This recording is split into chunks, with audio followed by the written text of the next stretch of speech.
Welcome to Salute Your Sports. I'm Kamen Enchev with Tom Castleman. Another bye week last week, but we're back. Drew's still busy with work, completely understandable in the modern day world that we live in. But Tom, we've got a great show today. We'll be talking about the NFL. We'll talk college football playoff rankings. We'll actually do that mid-show. They should come out roughly at about the time we're in that segment. And we'll also talk some hoops. Locks of the week, of course. I have a great sports trivia question for you this week. Just a lot to look forward to this week. Absolutely. Yeah. A lot of things starting up. Unfortunately, we weren't able to touch on them last week because we were on the bye, but college hoops have a couple of games underway. The NFL rounding up on already the first quarter or so of the season. But of course, we will begin with the NFL in a league that has been just absolutely bonkers the past couple of weeks. We said as recently as one or two shows ago that we had a number of teams that are solidly in the playoffs. Well, I think that's been completely blown up. And what might be even more blown up than that is this race for the MVP award. Typically, at this point in the season, we have at least a couple of players who have some pretty strong narratives heading into the league. Last year, we had, Russell Wilson had a really hot start, so he was in that MVP talk. Of course, Patrick Mahomes always in that MVP talk. And then Aaron Rodgers with the consistent season he had ended up winning it. This year feels a little bit different as we've seen not only a bunch of really good teams have some upsets, we've seen some really good players put up some dud games. So, Common, as far as MVP goes, who's kind of looking like an early favorite or rather a midseason favorite for you right now? So first off, I want to say right now, Tom, that not a single player in the National Football League has been consistent enough to deserve MVP. Nobody deserves this award, quite frankly. The only guy who I thought probably deserved it was Derrick Henry. He was having a phenomenal season, but he got hurt, so he's not going to win it. Kyler Murray was on that borderline, but real disappointing game against the Packers. He's gotten hurt. Josh Allen was up into that discussion. Well, he lost to the Jaguars. They put up 6 points against the Jaguars. Patrick Mahomes has come on of late. He's always in the conversation, but he's leading the league in interceptions. Tom Brady was probably the guy maybe before this week, but he put up 200, just over 200 pass yards and 2 picks against the worst pass defense in the National Football League, the Washington football team. Lamar Jackson was starting to get some hype. He's getting better at his passing. The last few weeks didn't pass well. Horrible game against the Dolphins. A few more turnovers for him. We had Aaron Rodgers. He's always in the discussion. Aaron Rodgers has missed a game because of COVID, and then he came back, struggled. He also had the game early in the season, the first game where he struggled. So quite frankly, I don't think there's anyone that really deserves this award. Dak Prescott, an outside candidate, but again, his team had that dud against the Broncos. And Tom, what you said is that the NFL is wide open. Any given Sunday, there's been more upsets this season than in the history of National Football League. The underdogs the last few weeks have been well over 500 against the spread, about 500 or better straight up. I mean, we didn't even get a chance to talk about this last week because we had a few work things come up, but 2 weeks ago, we had the Jaguars beating the Bills, what was the 6th biggest line upset in NFL history. We had the Broncos on the road beating the Cowboys by double digits. They were up 4 touchdowns in the fourth quarter. And then they just lost to the Eagles this week. Go figure. We had the Ravens losing to the Dolphins. I mean, we had, what else did we have this week? We just had the Giants beat the Raiders, but again, Raiders going to Raider. I mean, it's been wild. I don't know what to believe anymore. The Jets beat the Titans earlier this season. So no team has been consistent and no player has been consistent. Matthew Stafford, another MVP candidate. He's been throwing touchdowns to the other team the last couple of weeks. The Rams have looked horrible. More on that in statement of the week and sports trivia, by the way. A big Rams-centric show today. I'm going to go ahead and tell you that none of those guys deserve the midseason MVP. I do think one of the quarterbacks is going to win it. I'll talk about that in a little bit. But I'll tell you who deserves the midseason MVP. But I'm going to tease it. I want to hear what you think because I have a massive surprise for you, Tom. Yeah, well, as far as who I think gets MVP for the midseason, oh, yeah, no, it's kind of rough. I don't know if it's if there's anybody really deserving, I imagine like I'm Nobody. thinking like offensive player, but as far as like perhaps overall talent, I mean, maybe Myles Garrett from the Cleveland Browns. Like, if the talent on the offensive side of the ball is going to be this poor, consider how great of a pass rushing talent Myles Garrett is and the results that he's been putting up. By the way, great troll game on his part, having tombstones in his front lawn with all the quarterbacks that he sacked I throughout love the that. season. I mean, if we're looking at a team that, it's the Cleveland Browns, they're 5-5. Baker Mayfield has missed some time with injury. He's also just been banged up in general with that left shoulder injury. Their offense has been kind of defunct. Really, it's been the defense that's been keeping them in some games. So, I mean, maybe Myles Garrett has been the most dominant player in the NFL now that Derrick Henry is injured. Of course, I mean, I might even give him the midseason MVP literally to Derrick Henry. We don't have to count the rest of the season yet. If we're just saying like MVP's handed out right now, I think I might even just go Derrick Henry on that one, because of the value that he provided to the team. So I would say those are probably like the two most deserving players as far as being the best in the league of what they're doing. And then as far as like end of season goes, I mean, consider everything that the Baltimore Ravens have gone through with injuries on offense and defense. Lamar Jackson's not only their leading passer, he's their leading rusher. When the entire offense is kind of built around one player's skill set and that player excels, at the very least in one, he's an excellent, excellent runner, kind of hit and miss with the passing a little bit more. But given how the offense is constructed around him, I could see him winning a second MVP at the end of this year. So that's an interesting pick. That's not crazy, but I do think it's a stretch just because I think when you're going for your second MVP, you're kind of at that point where you really, really have to be slam dunk the guy that really deserves it. Lamar will be in the conversation. He's been better than I've predicted, but I'll give you the surprise pick. First off, who I think is going to win down the stretch, I think it's going to be either Tom Brady or Kyler Murray.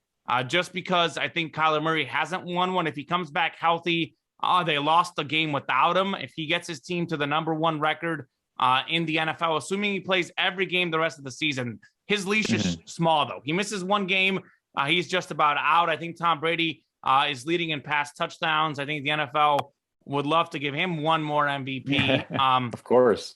Those two are the most likely. The two guys I think that probably should win it, though, will be either Mahomes or Josh Allen, just because I think Josh Allen has been phenomenal this season for the Bills. He's been up and down a little bit, but you talk about a value to a team.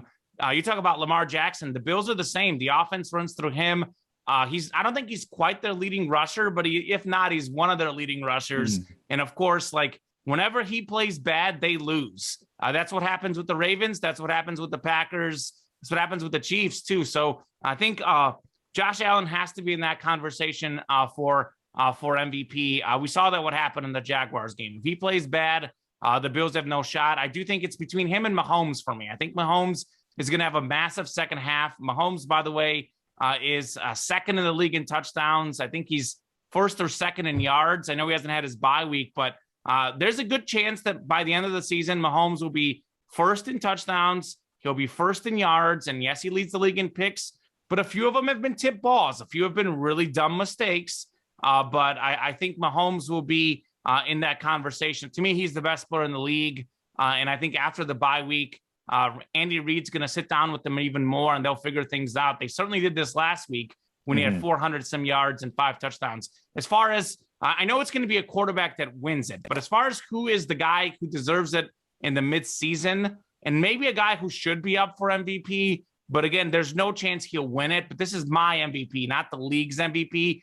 My midseason MVP is Cooper Kupp of the Los Angeles Rams. Cooper Kupp leads the NFL in catches, receiving yards, and touchdowns by a lot.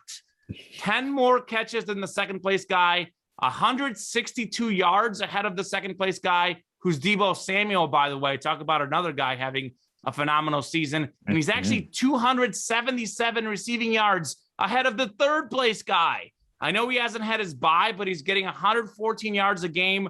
Then you have Deebo Samuel, 108.8.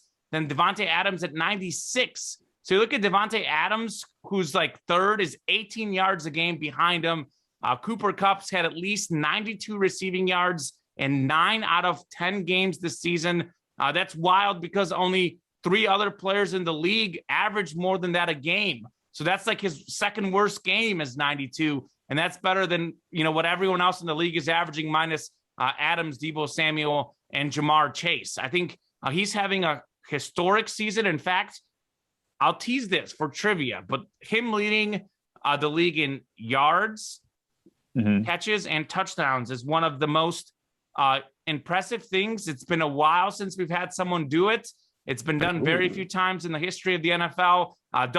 I won't say it now. Don't guess now. We'll have that later on in sports trivia, but he's having a phenomenal season. And I think he's more than twice as many yards ahead of the second leading guy on his team, who, by the way, is out for the season.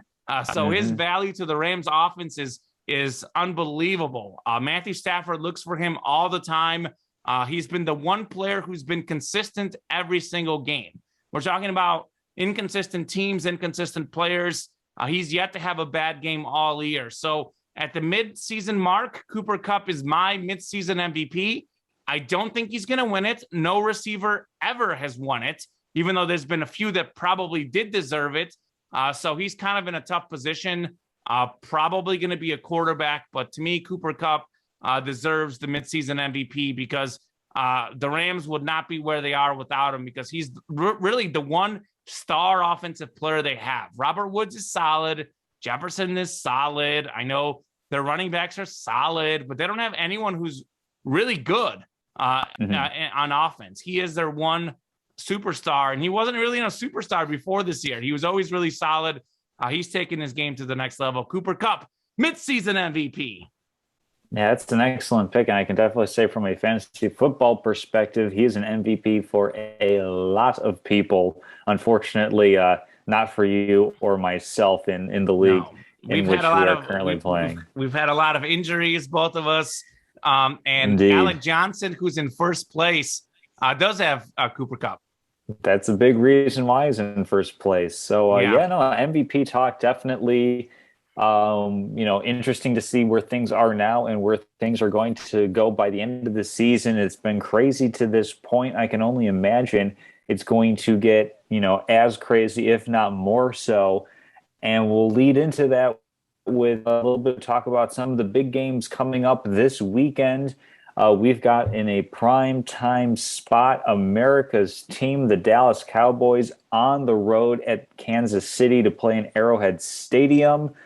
I mean, we're looking at the Chiefs team that, people are saying maybe they figured out Patrick Mahomes. I think he said, not quite yet, you haven't. Common, what do you see ahead for this game coming up on Sunday? Yeah, real quickly, before I get in the game, I have one final note on that fantasy comment that you made. Didn't want to cut you off there, but here it is, Tom. You ready? Yep. I jinxed you. I said you had the best fantasy team. I said you were going to win our fantasy league. Since then, I believe Kyler Murray's gotten hurt. And, of course, Derrick Henry has gotten hurt. So I jinxed your team. So you can blame me for you not winning the league, because I think you were on track to win the league. Things have gone south for you, and I am definitely the one to blame. No, I'll keep my eyes looking up my sleeves here to see if there's anything I can pull. I'm working that waiver wire like nobody's business. Trying to cobble something together. So we'll see you picked up Odell Beckham. I drafted him this season, and then you picked him up because I was looking to pick him up, and I saw you had picked him up already. So I was sharp on things. I have to be with Derrick Henry out, Kyler Murray injured, Julio Jones a bust. It's been a season. Yeah, no echo, right? I think I heard an echo for a half second, but I think we're good. We're good. All right, as far as the game, Cowboys and Chiefs, you probably know which way I'm going with this game. I'm going Chiefs. I think the Chiefs have started figuring things out. Mahomes just had a 5-touchdown pass game, more than 400 yards, no interceptions. But more importantly, the Chiefs' defense is figuring things out. The last 3 games, they've allowed 17, 7, and 14 points. I know they weren't against the best teams out there, but they've figured things out on defense. I think that's a massive a massive thing for them. They're at home in this game at Arrowhead Stadium. I do think that Mahomes is going to have another big game. It's their last game before the bye week. So, I mean, all things are forward on this game. I like Kansas City. They've got the home field. I think they have overall a more talented team, even though Dallas is also very talented. I think they also have the better coach in this game, Andy Reid, over Mike McCarthy. So give me the Chiefs winning at home, probably covering. I think that line's only like 2.5. Oh, well, I think I'll be talking about that in Locks of the Week. But anywho, give that one away now early in the show. Chiefs minus 2.5. I did take the Chiefs minus 2.5 this last weekend, and I hit on that one. So hopefully they keep winning, because every time I bet on them earlier this season, they never covered. But last week they finally did. Yeah, it's definitely going to be an exciting game. You know, if you want to look at the point total in that one, that might be another interesting way to go. I think it's 56 last I checked, which both the Cowboys and the Chiefs are very capable of putting up 28 points in a game. This is a tough one. I mean, if you look at the line, it's basically saying more or less that this game would be a pick-em if it were on a neutral site, so to speak. Arrowhead is certainly one of the bigger home field advantages in the NFL.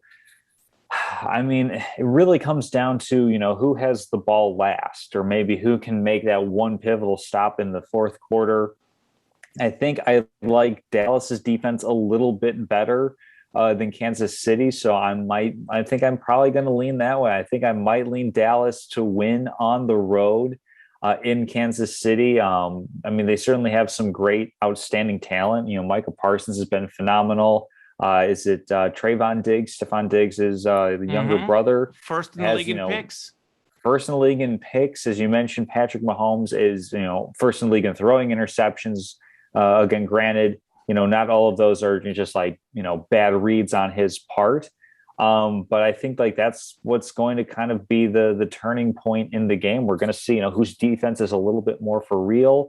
If Kansas City's actually figured things out, or if that's just the benefit of having a more of a softer schedule and their offense may be clicking a little bit to make things easier on defense. Because if your defense doesn't have to worry about a balanced attack, if they know that their opponent is going to be throwing a lot, trying to come from behind, all of a sudden they have a lot, a lot fewer things to have to worry about on the defensive side of the ball. I think Dallas is going to keep the pressure on all game, and they can hit you, both with the running game with Zeke and Tony Pollard, and then of course Dak Prescott with his myriad weapons and Dalton Schultz, CeeDee Lamb, Amari Cooper, Michael Gallup. So give me Dallas in this one. I think it'll be a fun matchup for sure. It's always more fun when we disagree. I think and I know Drew and Spirit would probably be disagreeing with you as well, and going with his Cowboys. I think so too. And one thing to think about, I think I'm guessing he's going to be on Tyreek Hill, Trayvon Diggs. Trayvon Diggs has made a ton of big plays. He's also gotten burned a few times. He's also given up some big plays. Yeah, I know he had one against the Patriots late in that game that basically almost cost them the game. Then they ended up winning. But so that Hill versus Diggs, if that's in fact who they have on each other, that's going to be a phenomenal matchup. So keep your eyes on that one. I do like Tyreek in that matchup. I think he's going to use that experience and dominate the game. But a lot of those Alabama guys, both at cornerback and wide receiver in the NFL, it's insane how many guys are catching passes. You've got Devontae Smith, Jalen Waddle catching passes. Then you have Patrick Surtain, and you have, of course, now Trayvon Diggs catching passes the other way. So it'll be a great game Sunday. Definitely looking forward to it. Glad we went a different route. I think we'll probably go different on this next game too, because this is a game that's intriguing to me. Steelers, Chargers, Sunday Night Football. Chargers are 4.5-point favorites at home.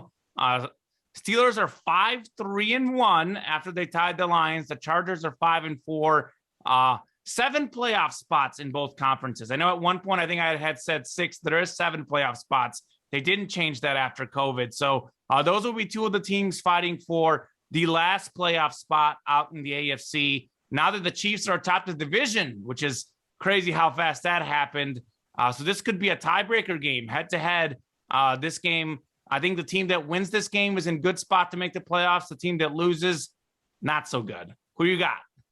Absolutely, yeah, and it's interesting how kind of similar these teams are. I mean, Steelers are -8 point differential. The Chargers are -9 point differential, and obviously they get their very different ways with the Chargers scoring more, but also giving up more points. Whereas the Steelers have only given up 185 points. They've also only scored 177.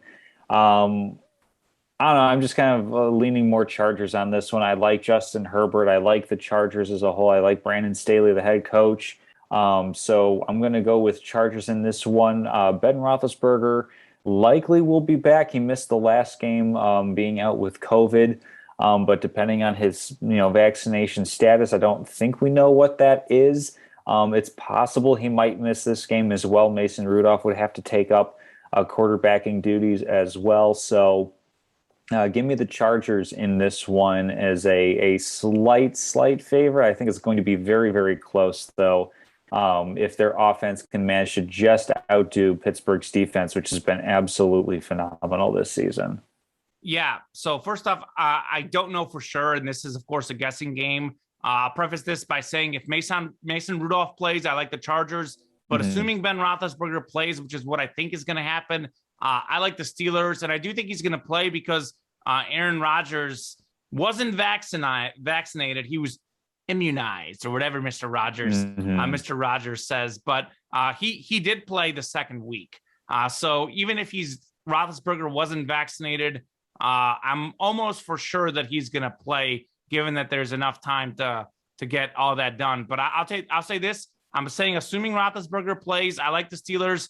Roethlisberger obviously is well past his prime, but he is still better than Mason Rudolph. There's no question about that. Mason Rudolph is not a very good quarterback.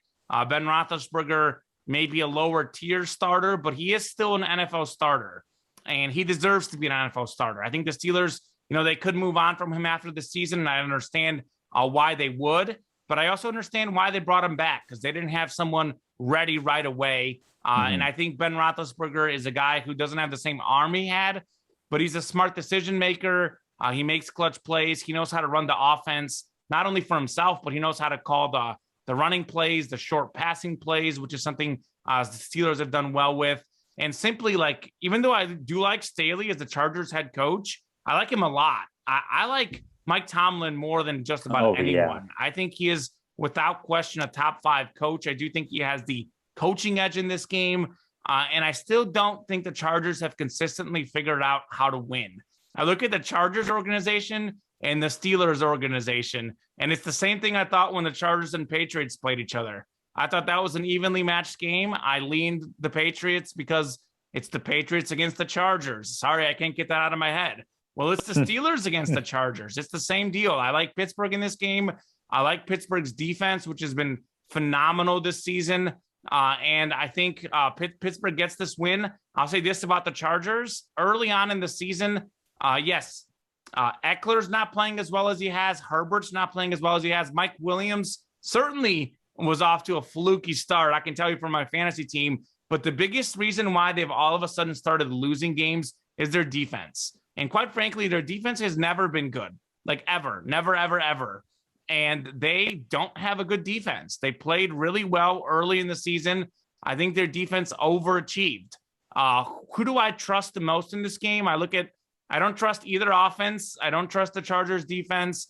I trust the Steelers defense. They are a good defense, even though the Bears made them look silly late. Almost got the dub on Monday Night Football. But over a 60-minute game, I like the Steelers defense. I like Mike Tomlin. Give me Pittsburgh to win a close game. But I'll say this, both of those games are absolute toss-ups. Could go either way. Cowboys, Chargers winning wouldn't surprise me in the least. Absolutely. So next topic up that we have, I know that we shifted things around. Are we going NBA or are we going college ball next, Common? Let's do NBA. So we'll transition pro to pro, then we'll do college to college. How does that All sound? right, sounds good. So going to the NBA now, the Warriors sitting at 11-2, the best record in the league. Are they the early on favorite for the title now that we've gotten a little taste of the NBA season? If not, who is? And then, where do the Warriors, where do the Warriors rank among the top favorites? It's a little bit of a tongue twister Yeah, there. it's a tongue twister. That's what I was thinking. So I'll tell you this. The Warriors are absolutely the best team in the NBA. They are absolutely the favorite to win the title. Tonight's game, which, by the way, I may have placed the wager on, Warriors +3 road underdogs against the Nets. Are you kidding me? Take that on the money line. Anyways, I'll say this about the Warriors. They are the best team to me, and they are the NBA favorite for several reasons. Number one, yeah, they're scoring the most points in the league. They've got the biggest point differential, and they're playing good defense. But it's not just the Stephen Curry show this season. A lot of guys have taken steps forward. Every time I've watched the Warriors, they've just wowed me. They've played so good. Their ball movement is incredible, much like the year they broke the wins record. And it helps having Draymond healthy, having Steph there, having Andre Iguodala back off the bench. He's a guy that is a leader, knows how to make his teammates better. Andrew Wiggins has taken another step forward in his game, a former number one pick who'd been underachieving. He's shooting a career high in field goal percentage this season. He's playing lockdown defense. And what about Jordan Poole? If you've watched a couple Warrior games, I watched Jordan Poole against the Hornets earlier this season. He's like Stephen Curry 2.0. He's a streaky shooter. He's not as consistent as Steph. Obviously, he's not as good as Steph. No one is. But he runs around off screens, and that creates chaos for the defense. When you've got not one guy, Curry, running around screens, now you have Jordan Poole running around screens. It just makes things difficult for other teams. And you know how the NBA is done with super teams. That's how teams are sort of put together. And we saw the super teams, the Nets and Lakers, got injuries last season. That opened the door for a team like the Bucks, who had a lot of really good players to win the championship. So if the Nets are 100% healthy, the Nets, I would lean towards them maybe being slightly better than the Warriors. But right now, the Warriors bench really has me convinced, because the Warriors could have injuries. If Curry gets hurt, obviously that changes things. But other than Curry, they can have injuries and they can sustain things. I mean, either Jordan Poole or Andrew Wiggins is going to be coming off the bench once Klay Thompson comes back. That's a great boost off the bench for you right there. I mean, they have the deepest team, the best bench. They have Iguodala, and you know who's really good for them too that I've watched? Gary Payton Jr. or Gary Payton II. Gary Payton's son. He plays great defense, throws down crazy dunks. He doesn't even get in games most of the time, because that's how good the Warriors are up and down. Bielitsa, and they're doing all this. Not only are they 11-2, almost all of their wins are by double digits, and they're without Klay Thompson, who's coming back. And you know what I said about him in our preseason preview? Shooters shoot.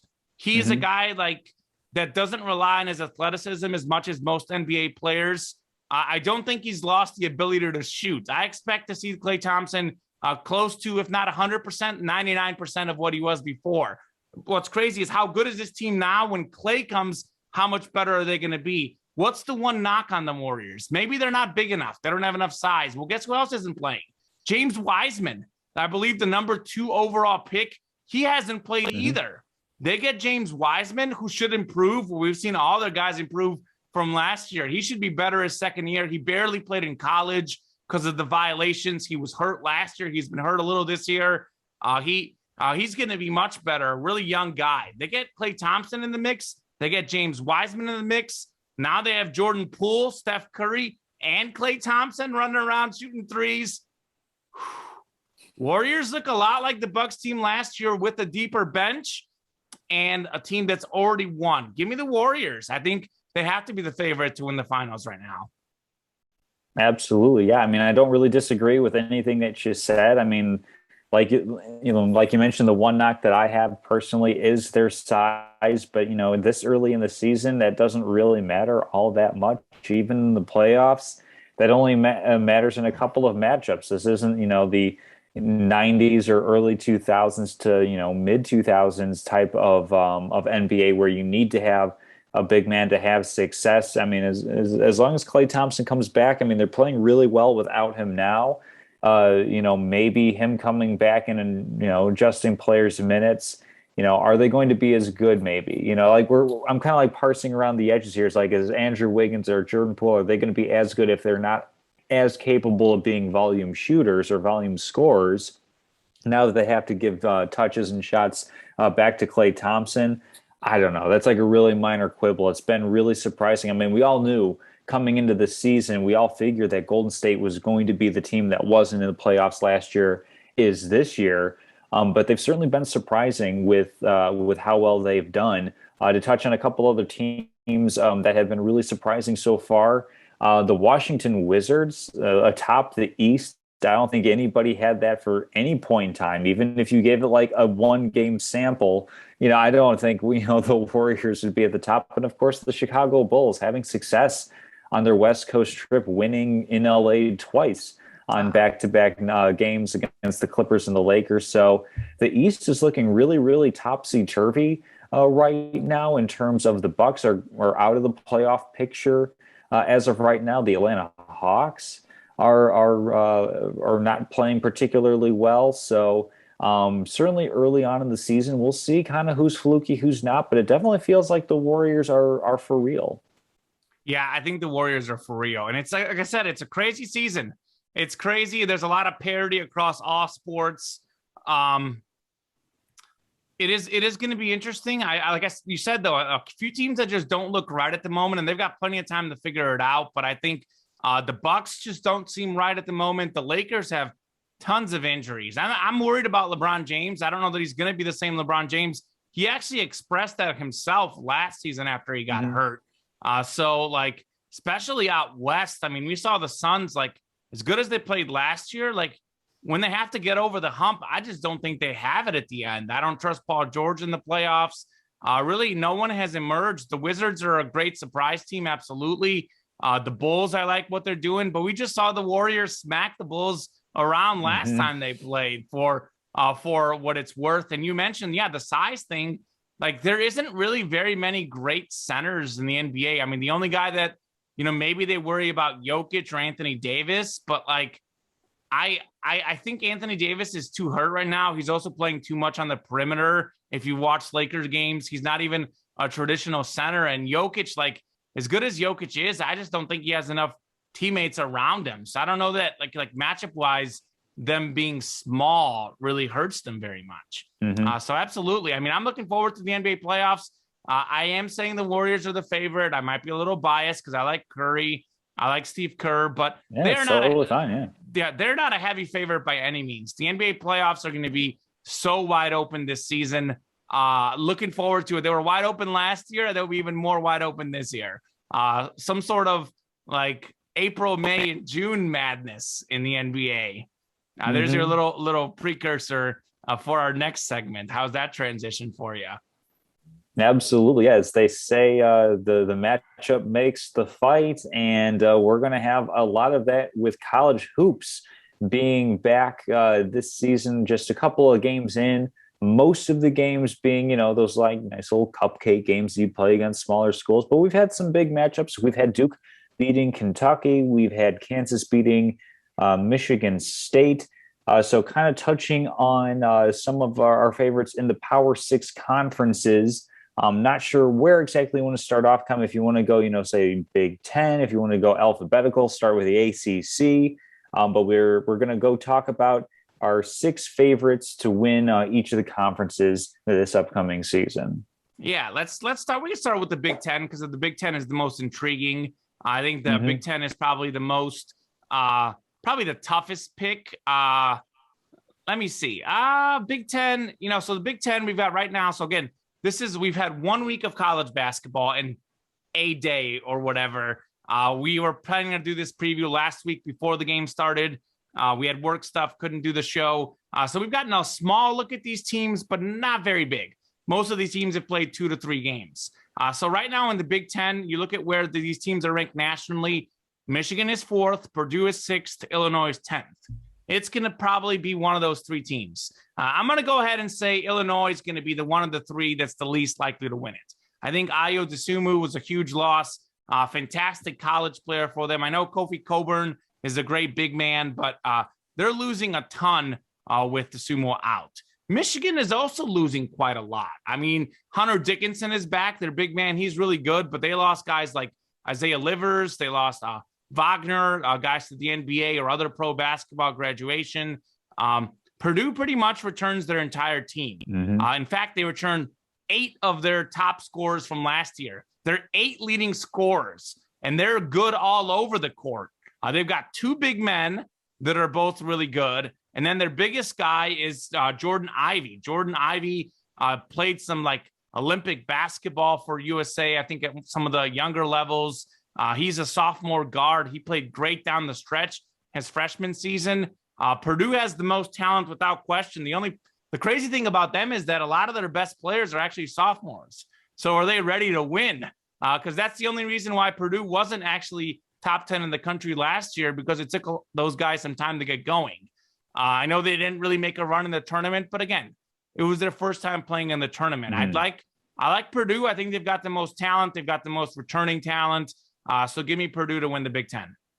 I thought for sure you were going to be a Michigan man. No, I have Purdue as well for the reasons that you outlined. They were a darling pick in the NCAA tournament to be a team that could potentially go far, because I forget exactly who the number 1 team in their bracket was, but there's talk that like this is a young team, a lot of freshmen, sophomores, a lot of size, a really well-rounded team. Well, they got bounced early. I think they lost to North Texas, go Mean Green, something along those lines. But I think they're going to use that to their advantage. I mean, Matt Painter is a often sought coach, perhaps one of the best coaches who we don't really talk a whole lot about, because Purdue typically isn't as competitive as, say, in Ohio State, Michigan, Wisconsin was really, really good for a couple of years there. So, I mean, maybe it's Purdue's time for this season, maybe the next couple of years for them to make a run. But I like Purdue out of the Big Ten as well. Moving down to the Big 12,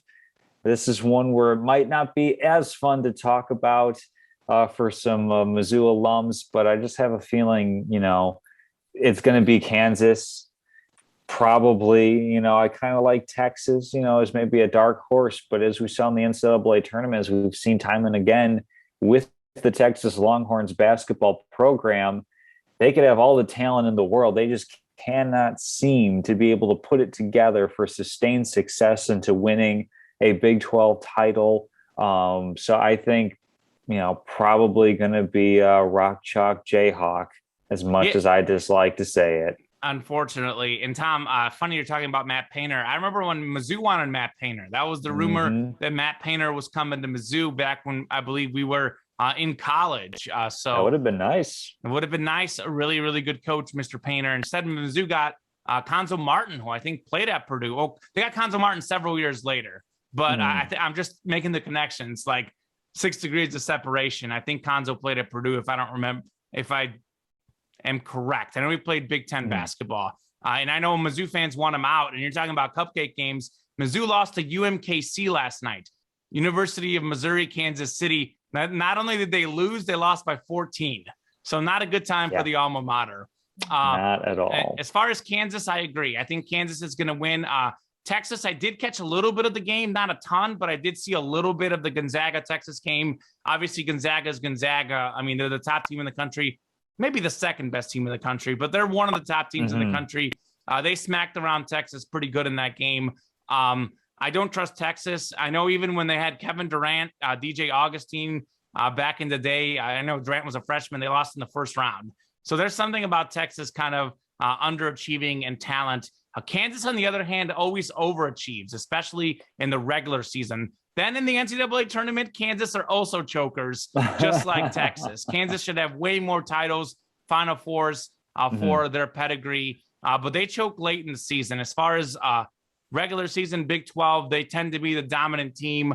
I know Baylor was the national champ last year. Just want to make it completely obvious for those who maybe are living under a rock or don't pay attention to college basketball, how we haven't mentioned the defending national champ. Well, they lost all 3 of their guards, Butler, Teague, or Mitchell, to the pros or graduation.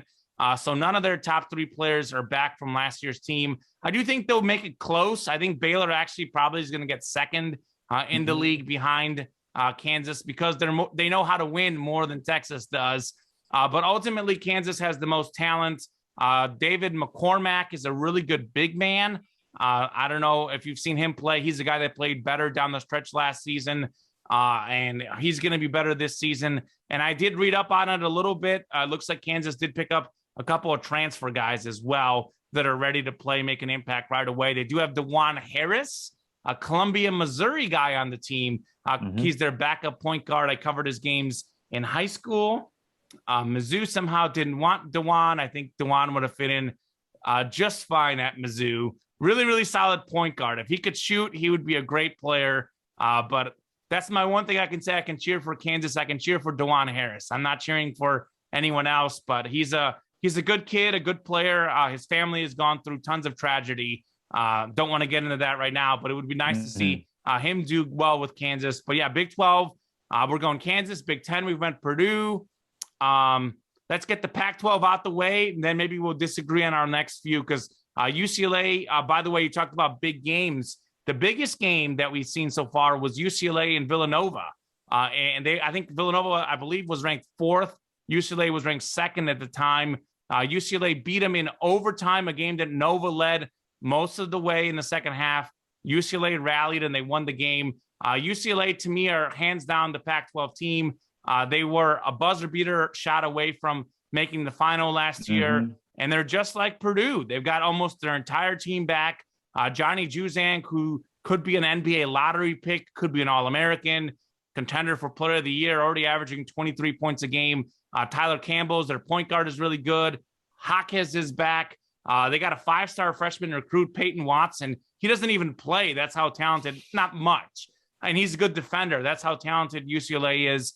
So UCLA is definitely the Pac-12 champ without question. Yeah, no, UCLA, no disagreements there. Let me look at the other conferences. What's one? Big East, I would say it's also Villanova. They're ranked 5th in the country now. UConn, the only other team in the top 25, coming in at 23rd. Colin Gillespie, the Player of the Year last year in the conference, had a late season injury, got hurt, didn't play in the tournament, but he's got that extra eligibility because of COVID. Jermaine Samuels, another key player, is back. Justin Moore, another guy back, over 20 a game this season. Jay Wright leading the way. He's a great coach. They played UCLA on the road, tough. They were up with about 2 minutes left, couldn't hang on, but they're definitely the Big East champ. UConn, the only other team in the top 25 at 23rd. You agree on the Big East? I agree on the Big East. Looking at the Atlantic Coast Conference, we're probably going to be in the same boat there. The Duke Blue Devils are ranked 7th in the nation currently, 3-0. The only other team that's currently ranked is the North Carolina Tar Heels. But looking at the rest of the conference, it doesn't quite seem as top-heavy challenging Duke, so probably Blue Devils in that conference as well. So this is where it gets interesting. First off, I also want to say this. I know we talked about the NFL being wide open, and we talked about this last year. Baylor and Gonzaga were the top 2 teams. This season, it's Gonzaga and UCLA. And I want to preface this for all the conferences. Kansas is a very weak number 3 overall seed. They don't have a ton of great players, a ton of NBA talent. So anyone really could win any of these conferences and games. And I think the 3rd best team in the country and the 30th best team in the country, very little separates them. So I want to preface this about college basketball. If you guys don't pay attention, it's like UCLA and Gonzaga are up here. Everyone else is down here.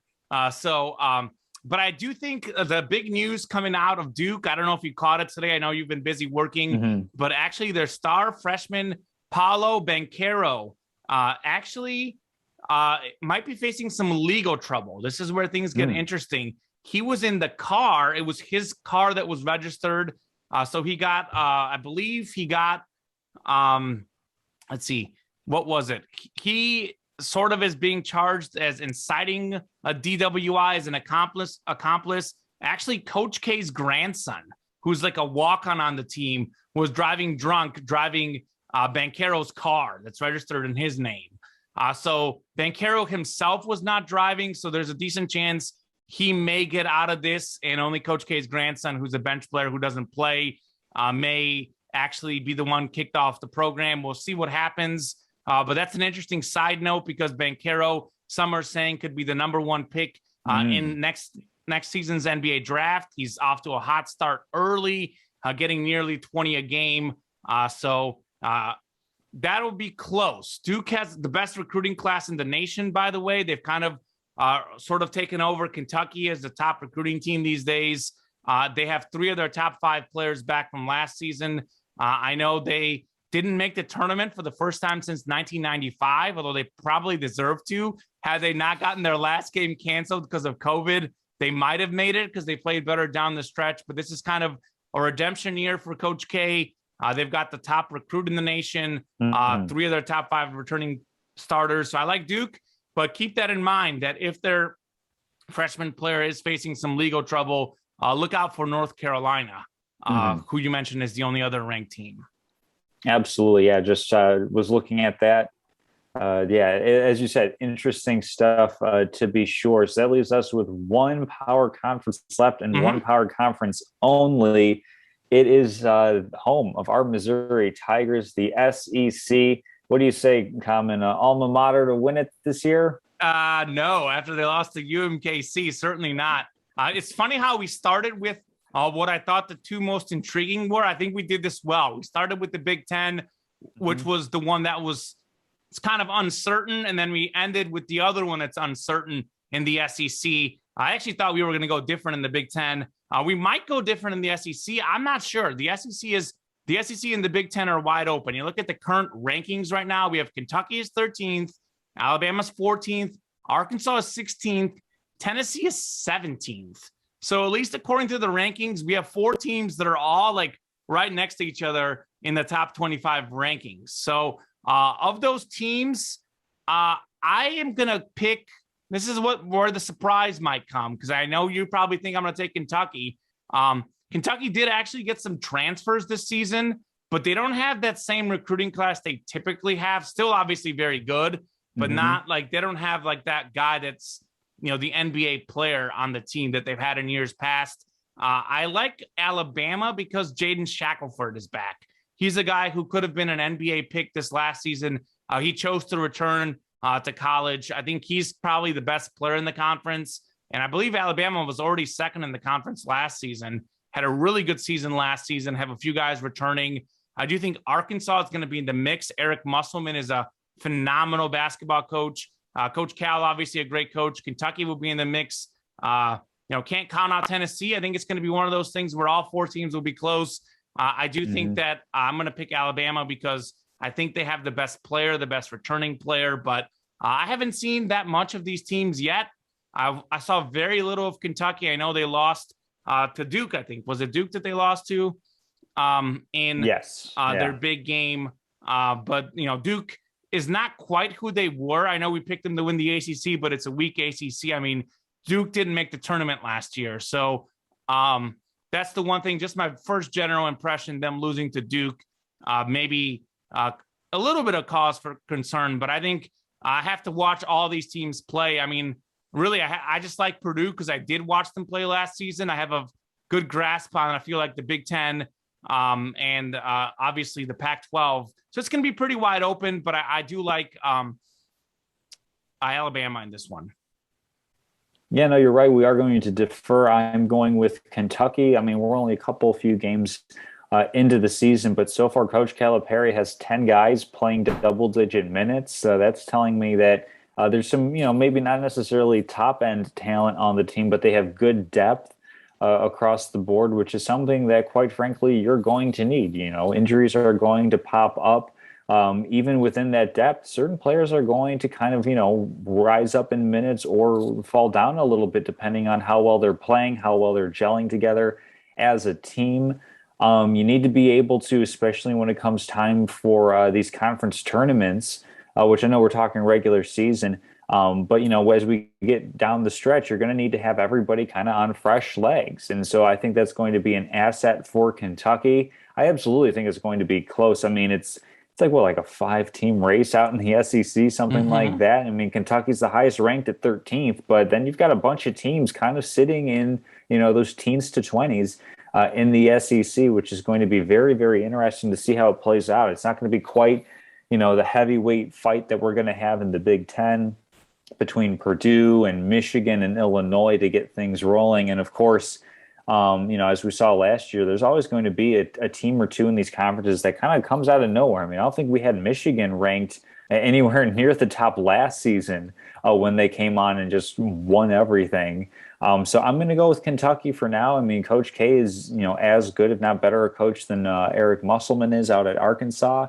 But I'll go with Wildcats on this one. Kind of a little bit of a boring pick. I mean, looking at this, I'm going almost straight up blue blood across the board, with the exception of maybe Purdue. But we had a lot of upsets last year. Maybe in college basketball this year, we see some return to some normalcy, so to speak. Yeah, we'll probably be wrong since we agreed on 5 of them out of the 6. Chances are we might be wrong on a few. But we'll have a chance to talk some non-blue blood coming up in our college football playoff rankings. I know they're starting to release some of the teams now. I pulled up my computer, keeping an eye on that while we talk. If you see me glancing, I'm looking at the college football playoff rankings. I think it's going to be fun. I'm looking forward to a college football, or college basketball rather. It's going to be pretty wild. I think it's going to be wide open. A lot of different teams will have some opportunities. Tom, who do you like as far as we'll do National Player of the Year. Do you like any player for National Player of the Year? I have a feeling I know who you're going to pick, and I have a story for you. Okay, so I'm kind of split between 2 guys on this one. Me too. One who's an NBA prospect and one who, quite frankly, is not. And they're the players on the top 2 teams in the country, and that is, Drew Timme out of Gonzaga, and then Johnny Juzang out of UCLA, who's just, an incredible rise. You want to talk about a Cinderella story. I mean, I don't really know if anybody was talking all that much about UCLA or Johnny Juzang, but we got an education last March and early April about his playing ability. And then we saw, there's some limitations perhaps to Drew Timme as far as him being a potential NBA prospect. But as far as a college player, the man with the stash has been absolutely phenomenal, foregoing a chance to go to the NBA, probably because his representation said you're not likely to be a really high pick. So continue to have success in college ball and see where things go from there. So that's kind of my 2. I mean, if I have to pick one, I'll probably go with Drew Timme, just because he's going to put up big numbers. Being at Gonzaga, being at a school where you're not really playing all that many top end talent. So he'll be a guy who can easily, average a double type of thing. And that's usually the sort of thing that'll win you player of the year. But Johnny Juzang absolutely could do that. Maybe like at Max Amos might be able to, as a small school guy who puts up a ton of points. He might be able, but that's like a really March Madness. That's a really, really dark horse one. I think usually it's going to be somebody from a big program, top of the line program that has a lot of team success. So probably Timme or Juzang. I think Timmy's trying to become the second Gonzaga player to win Player of the Year. You can probably guess the first. That was Adam Morrison, correct? Yeah, Adam Morrison, phenomenal college player. Did not work out at the NBA level. Nope. Some people called him the next Larry Bird. That did not quite materialize. Oh, wow. We want to talk about misses. Yeah. So, nonetheless, I just thought of that crazy comeback UCLA had on Gonzaga in the tournament too. I think it was Morrison's senior year, but nonetheless, I completely agree. It's between those 2 guys without question. They're both going to put up numbers. The thing that Timme has going for him, obviously last year, he was kind of a part of like a trio. Like they had Corey Kispert. They had obviously Suggs as well. And Timme, I can't remember if Timme or Kispert was the leading scorer. They're both like close to each other. And Suggs was the point guard. He was third. But they kind of had like a trio where you didn't know who was going to be the go-to guy. This year, Timme is definitely the go-to guy. Without question. Put up 19 and 7 last season, putting up similar numbers early in the season this year. Johnny Juzang, by the way, 23 a game early in the season, 23 points a game. I do think he has a little bit better teammates around him that maybe will challenge him, but I'm going to go with Johnny Juzang for the simple fact that I think obviously both guys are motivated. And I do think Timme is going to be an NBA player, by the way. I liken him sort of like to a Tyler Hansborough. Hansborough did play in the NBA for a few years, was not a great player, but was not necessarily the last guy off the bench either. He played some minutes in the NBA for a period of time. I do think Drew Timme is going to be a solid rotation backup 4 in the NBA. He's not really a great outside shooter, but I think he's got that little mid-range jump shot that could help him.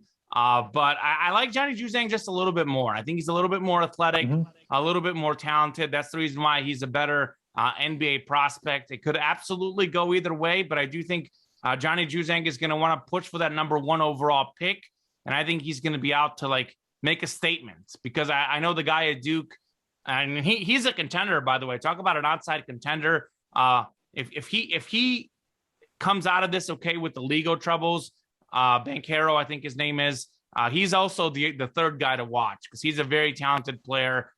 He would be the number 3 guy to watch for me. But I think Johnny Juzang wants to be a lottery pick, and he wants to make a push for that number 1 pick.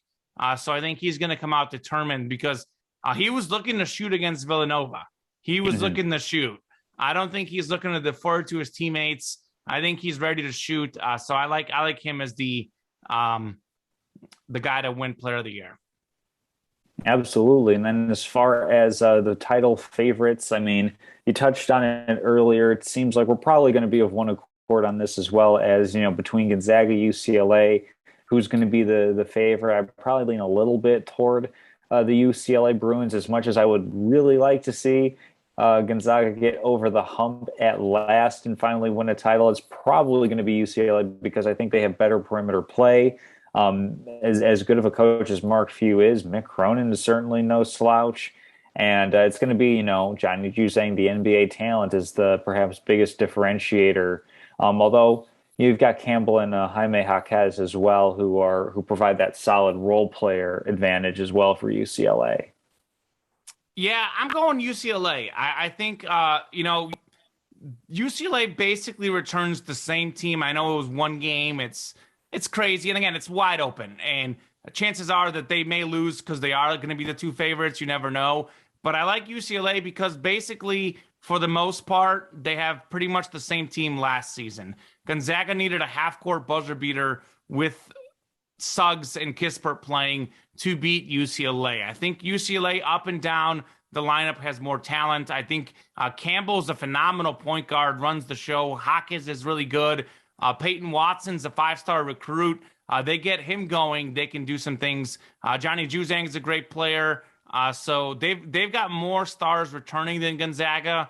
I want Gonzaga to win because they haven't quite gotten there, although I'm a little bit less high on Gonzaga now than I was, because I saw their coach, Mark Few, got a DUI in the offseason, and that's something that I do not condone. So not as big in the Zags as I was because of that, but that's just me. That's my right as a fan. I just always had really high expectations for him, and that's kind of disappointing as a leader, because you set the tone for your players. But I'll go UCLA. I think they have a little bit more talent. They've got more returning guys. I'll do a quick story too. I forgot to mention this when you were talking about Drew Timme. My girlfriend was over at my place like last week. Or was it the week before? Last week, I guess. It was when the Texas Gonzaga game was on. I was flipping channels. I put it on very briefly, and then we ended up doing other stuff. So again, I caught very little of the game, but it was on in the background. And she was like, "Did you see the guy with the mustache?" I was like, she's like, she says, "You missed the guy with the mustache. You got to look at this." I was like, "I don't even have to look. I know who you're talking about. You're talking about Drew Timme." I went on to tell Allie that he's your favorite. And so, by the way, she's ready to talk smack against you. You guys are going up in fantasy this week. That'll be a fun matchup. Both of you are 5-4, tied for second in the league. Both of you could be fighting for that last playoff spot. So that's going to be a great matchup this week. I am as well, though I'm probably a little bit nervous given the health state of my team. Sure. And that's why your team is not first or second, because of injuries. Because you have a really good team, Tom. I like your team, so we'll see. That's basically my second team. I picked their whole team for her, so it's my second team, which is ironically doing better than my first team. But we'll see how they go. So we're pretty much on the same page for college basketball. Sounds like. More or less, yeah, not a whole lot, especially early on in the season, to kind of disagree about. I think, if I'm not mistaken, college football playoff rankings They're out. are out right now, currently released. Let's see if I have this I've, correct. If we I, have Georgia 1, Bama 2, Oregon 3, Ohio State 4, and then Cincy, Michigan, Michigan State, Notre Dame, Oklahoma State, and Wake Forest rounding out the rest of the top 10. yeah. So before we dive into these rankings, I do want to say one thing just about the committee as a whole. I think for the most part, they're doing a really good job. I like, and I'm kind of upset we didn't do the show last week because I had this whole long argument prepared about how Oklahoma like shouldn't be in the top four because they had all these close games. And Oklahoma was what, like 8 in the first ranking. So the committee clearly agreed about Oklahoma, didn't have them anywhere near the top four, and it showed when they lost against Baylor this last weekend. So hats off to the committee. So far, they were 100% right about Oklahoma. As far as the rankings, I 100%. Obviously, Georgia's number one. They're killing everybody. They don't give up points. I have no problem with Alabama at number 2. I really don't. And I think the committee is doing several things here. They're setting themselves up for allowing Alabama to get in if they lose to Georgia in the SEC title game. That's probably intentional. But at the moment, you look at the Power 5 teams, Georgia's the only unbeaten Power 5 team. So all these other teams who have one loss, hey, Alabama, I think, is the best of the bunch. They play in the best conference in the SEC. They have a loss on the road at Texas A&M, which is a very strong football team. Again, A&M had 2 losses early in the season because their quarterback got hurt. The new guy had to get adjusted. Bryce Young is a great quarterback, one of the best, if not the best in the country. I mean, you look at Oregon. Oregon lost to Stanford, who's like 3-7. So I have no problem putting in Alabama over Oregon. I think the 1-2 is fine with me. The 3-4-5 is where it gets really, really interesting. And this is where I disagree. I don't see Oregon as 3 and Ohio State as 4. I see what they're doing here. Oregon beat Ohio State head to head. But I have maybe this is a bold statement. Maybe it's a hot take. Maybe it shouldn't be. But my statement is when you're looking at the college football playoff rankings, head to head is the most overrated argument because you're looking at the season as a whole. The season as a whole, what has Oregon done? Oregon has done a lot of what Oklahoma has done. They play in a weak conference. They've won 4 wins by 7 or less points this season for Oregon. They lost to 3-7 Stanford. They're an underdog against 24-ranked Utah on the road this next week. So you can tell that like Vegas doesn't like Oregon. And meanwhile, Ohio State, what's Ohio State doing? Yes, they lost to Oregon head-to-head. Yes, it was at Ohio State. Yes, I know that. But it was the second week of the season. Ohio State lost more talent than almost any team in the country this last season. They were working in new recruits, new 5-star recruits. They were not ready for that environment against a great team in Oregon who had more returning talent, quite frankly. So I think if they rematch again, I think Ohio State wins that game 8 out of 10 times on a neutral field. I think Ohio State is clearly better. They just beat 19th ranked Purdue 59-31. Some other scores, 66-17 over Maryland, 54-7 over Indiana, beat Penn State 33-24, 52-13 over Rutgers. CJ Stroud just put up 5 touchdown passes, 361 yards against Purdue, who is the giant killer. Purdue was knocking off all these teams. Michigan State, Iowa, when they're ranked in the top 5. Well, Ohio State beat them by 28 points. So I think Ohio State, their resume as a whole, to me, speaks for itself. They should be ranked number 3. I think Oregon's overrated. I would actually put Oregon at number 5. I'll go Cincinnati for you. I'll go with your Bearcats because Cincinnati hasn't played a great schedule, but they have a great win at Notre Dame by 11 points. That's a huge win because Notre Dame, I think, is, 8th in the playoff rankings? You may look that up as I talk. I think they were they're 8th. So Notre Dame's undefeated minus that Cincinnati game. And Notre Dame, granted, they played some teams who aren't as good as they were supposed to be, but Notre Dame plays a Power Five schedule. They don't play cupcake games. Notre Dame's played a lot of traditionally good teams who maybe aren't as good as they have in the past, but Notre Dame's a legitimate team that, just like Ohio State, took a little while to get going. It was helpful to Cincinnati that they played them early in the season, that's for sure. But to me, what separates Cincinnati and Oregon is the quarterback play. I like Desmond Ridder a lot at quarterback for Cincinnati. He's got 22 touchdown passes. Anthony Brown for Oregon has 12. Ridder has about 400 more pass yards too. So in a big game, like, I look for what team has the better quarterback. Anthony Brown has not been amazing. I mean, he has 12 touchdown passes. Like, he's barely getting more than one a game. Like CJ Stroud, he's much better. I look at Bryce Young is much better. I think Desmond Ridder is much better. So I don't like Oregon. I think the committee is overseeding Oregon. I think they're being a little disrespectful to Cincinnati, but not a lot, because I do think Bama and Ohio State are better. I would put Ohio State at number 3, Cincinnati at number 4, and move Oregon down to number 5. Yeah, I mean, it's a lot of quibbling with the rankings at this point in terms of looking at things. I mean, you could say that they might want to do the politically right thing and putting Oregon ahead of Ohio State, but then they turn around, they put Michigan ahead of Michigan State. So I don't really think that's concerning the committee all that much. If anything, I mean, I think Ohio State should actually be second in the playoff rankings. I mean, if the whole like end game argument that we're going to have is that, like, if Michigan or Michigan State beats Ohio State, then they leapfrog them. If Alabama beats Georgia, they're in, or maybe if Alabama loses a close game against Georgia, they're still in, that type of thing. We can resolve all that at the end of the season, type of thing. I think that, like, the regular season has to have some merit. It has to have some sort of reward to it.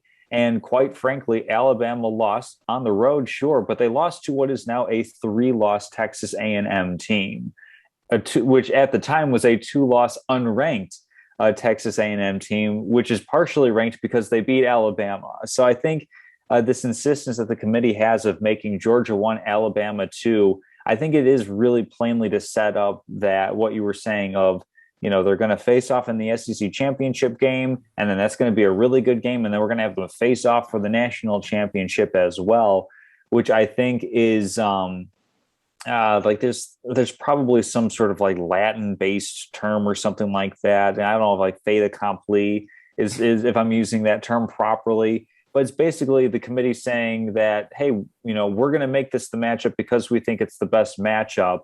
And it's, well, what's your reasoning for that? And they're like, well, because we think it's going to be the best matchup. It's a begs the question type of thing. So if anything, I think Ohio State should quite frankly be second because, if they lose, obviously they're going to tumble out of the rankings anyway. It's not going to be, by a hair width margin that they make it into the top 4. And then I agree with you, probably, I think Cincinnati should get a little bit more credence, although then that's being disrespectful to Oregon. I mean, I'd probably have it, Georgia, Ohio State, and then I guess Alabama and Oregon.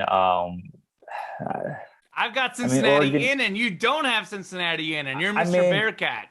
I mean, I think Cincinnati is more deserving than Oregon, but it's kind of tough to put in Ohio State when they lost to Oregon. But like in an ideal perfect world, it'd probably be Georgia, Ohio State, Alabama, and then Cincinnati rounding it out. I think I give Oregon a little bit more credit than you do, I think, but I certainly don't think that they are a juggernaut team that is almost not unassailable, but when you put them at 3 instead of 4, that means that they have to get leapfrogged twice to get bumped out of the rankings. And I think that's going to be a tough ask, especially when you consider that the Pac-12 isn't really that strong. So Oregon has a decent chance of winning out and kind of sitting there as a 1-loss team and making it in. So, I mean, like I said, it all comes down to that SEC championship game.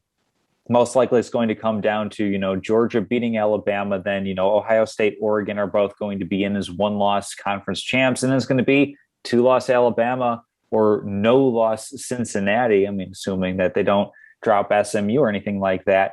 And the committee's probably going to put Alabama in because we can relatively agree that, Alabama on paper, on talent is a better team. But I think on merit, that leaves me really wanting in this scenario. So let me ask you this. Yes. Alabama or Cincinnati, they play on a neutral field. Who would win? Because I think Alabama, that scenario that you laid out, which is a very possible scenario, I would put two-loss Alabama, assuming the SEC title game is close. Single score game, I would put two-loss Alabama in over Cincinnati, and I would have no problem doing it. I think most people would agree with you on that one. I would have a problem with it because in a way, like we're borderline making the regular season not even matter when it comes to like, if you go undefeated, you win, you can only play the teams that you're able to get on your schedule. You go and you beat Notre Dame, which was ranked at the time and is currently, ranked right now in the top 10. So you do everything that you can in your season. You win every single game in your conference, and that's still not good enough. And I get the reasoning because the college football committee is about putting together the best talent. But I think to do that at the fault of regular season merit and championship merit, as far as your conference goes, I find that to be unsavory, I guess is the best way that I can put it. Like I would completely understand the logic of everything, and I would still not like that happening. Yeah, it's very complicated. I think there's not like an answer that will please everyone. I do think that's why having 8-team playoff and I guess 12-team is going to solve that. I know the 13th team or the 9th team is going to have a quibble, but I think the 5th team is going to be a lot more closer to the 4th team than the 9th team is. So that's where they solved that issue. I can see where you're coming from, but to me, it's about putting in the best team no matter what. And I do think Alabama is one of the top 4 teams. And that's why I would put them in. I do think the committee is probably also going to consider Alabama is going to bring in more fans. I don't like picking them for that reason. I simply want Alabama because I think they are one of the 4 best teams. Alabama to me is either the 2nd or 3rd best team. I haven't made up my mind between Alabama and Ohio State. I think those two are really close. But I think Alabama definitely is a top 4 team in the country. No question to me. I will say this again, and it's going to be close. It could go either way, but it's just a feeling that I have. And my feeling is this, and I believe it doesn't always happen, but I have a feeling that we're going to have some justice this season. And I think that Oregon's going to lose.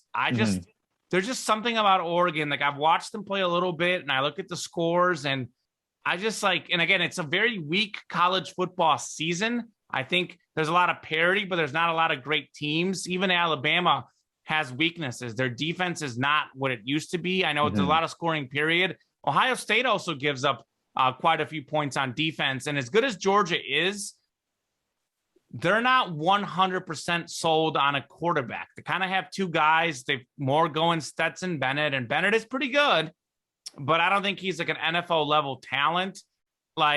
So this is one of those years where we have maybe Georgia is the one team, but even they are not as great as people think.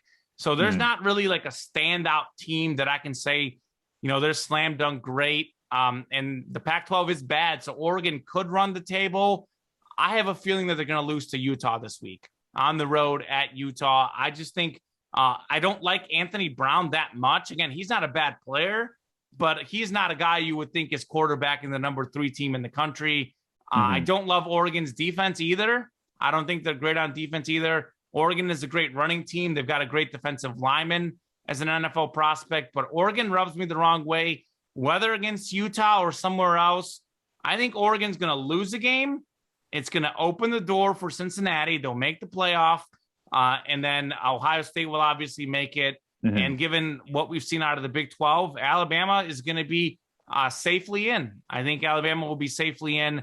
And I think what might actually happen, even if Alabama loses 2 games, I can actually see them putting Alabama as the 3. So that that way Cincinnati plays Georgia, and then we have our typical 1-4 blowout, and then we have The 2-3 game, though, which actually for most years has not been very close, Alabama, Ohio State. Think about this for the committee. If they can match up Alabama, Ohio State, that means that they're going to get either Ohio State or Alabama to play Georgia. And like they're getting their biggest brands, their best colleges, and they're going to get two great matchups. And Cincinnati, Georgia in itself is a little dramatic because they played last year in a great bowl game. So that's a rematch in itself.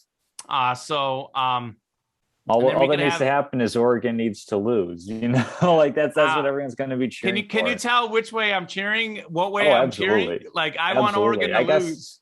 I guess I have to too. If I've been on the Cincinnati bandwagon since the season's beginning, you know, it's just one of those things that I can't like get my head around. Is like you're going to have Alabama, like you play the regular season, Alabama loses a game. You go to the conference championship games, Alabama loses again. And what is the consequence to those results? They get a shot at playing Georgia again. And like, what happens if it ends up being like Oregon, Ohio State win out? You got to put a 1-loss conference champion over a 2-loss non-conference or with a 2-loss team without a conference championship.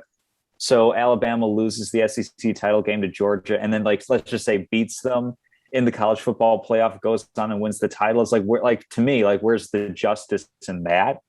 So I know I'm going back to an old thing. I'm going to be on this until it's no longer a thing. Sure. So we can move on to locks of the week. I think we'll move on to locks of the week. Just one final point to make. I'll say this about Cincinnati. There are no guarantees that Alabama won't lose big against Georgia because I'm talking Alabama up, but I do think if Georgia wins by double digits, 2-3 scores, I think Cincinnati would then get in over a 2-loss Alabama. And if Alabama has 2 losses and they lose close, there's still a chance they put Cincinnati in. I will say this, Cincinnati's in a good position because a lot of times the number 5 seed this late in the season, if they take care of business, someone's going to lose. Whether it's Oregon, Ohio State, or Alabama, somebody is going to lose. So I think Cincinnati has a better than 50% chance to make the playoff. It's not a guarantee, but I think they're going to run the table and they'll make the playoff. I don't know who it's going to be, but someone will fall and it'll open the door. So that's my take. As far as locks of the week, let me pull this bad boy up. The recap. Did I copy the recap? Yes. Here we go. The recap from what was 2 weeks ago. Not a great week for me. I had Mavs +2 versus the Heat. The Heat won by 15. I had Georgia -38 against Mizzou. Georgia won by 37, 43-6. It was the first time the alma mater covered the line all season. They covered last week against South Carolina also. So Mizzou on a 2-game cover streak. I lost it by 1 point. They should do that. Yeah. when you pick them for locks, it's fitting that the alma mater would do that to you. Yes, absolutely. I had Rams -7.5 over the Titans. The Titans winning 28-16. I'm never betting on the Rams again. I cashed in with the 49ers. Rams are on my Dunzo list. Ravens -6 over the Vikings. I was wrong. The Ravens won by 3 in overtime. They were up late. The Vikings tied the game late. The Ravens could have covered, but their defense has been dreadful this season. Just ask the Dolphins and all that secondary issues that the Ravens had in that game.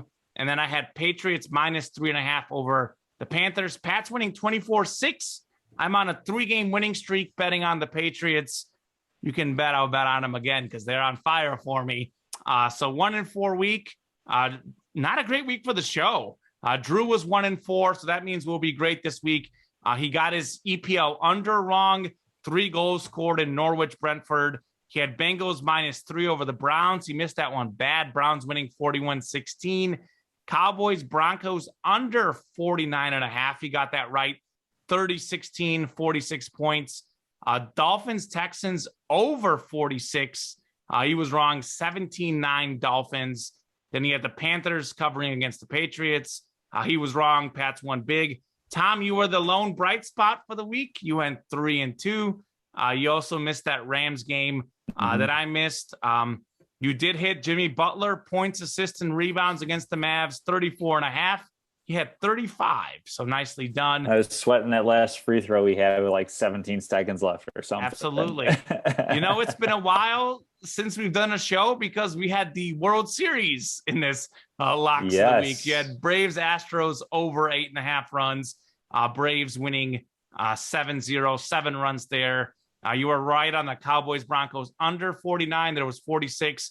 And you got the Chargers winning over the Eagles -1.5. They won by 3. So was going to mention the World Series last week if we had a show to kind of recap it, but there was no show. But congratulations to the Braves on a phenomenal season.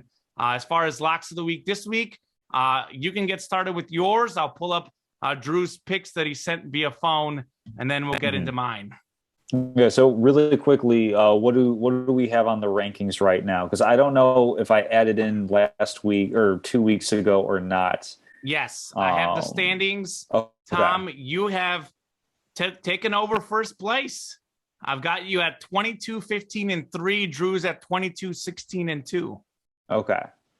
So I've got you that's at what first that's place. what I have as well. So I did add those all in because I tracked those myself as far as like the hits and the misses. I just didn't know if I actually added them to the scores or not. Yep, you're in first place. So, congratulations. Oh, let's see if I can hold on to it for more than I think I had it for 1 or 2 weeks last year where I held on to it and then promptly gave it back. Okay. So locks of the week this week. I'll start with Bengals at Raiders. Bengals are favored by 1 point, so I'll go ahead and take them -1 on the road. They're coming off a bye week. Raiders coming off a blowout loss to the Kansas City Chiefs. I kind of see the Bengals as a little bit of like a mini Chief a type of thing where their offense, is really good. Not as good as the Chiefs. Their defense, I think, is a little bit better. So I think Bengals -1 and winning on the road. I mentioned earlier, don't often pick underdogs, but I'm going to go with a home dog on this one. Give me the Seahawks +2.5. I suspect that the Arizona Cardinals are going to rest Kyler Murray because he's got, they've got a game this week followed by the bye. So I think they'll give him 2 more weeks to get healthy. Currently, they are sitting atop the AFC West, so I think that they'll take that opportunity just to make sure that they've got their most important player feeling right down the home stretch. Same might be the case for DeAndre Hopkins. Now, Russell Wilson was really rusty coming back from his finger injury, but I'll go with the Seahawks as the home dog in this one. Chris Carson might be coming off of the injured list as well. Talked about it earlier in the show. Cowboys +2.5 at the Chiefs. So I'll take the boys on that one.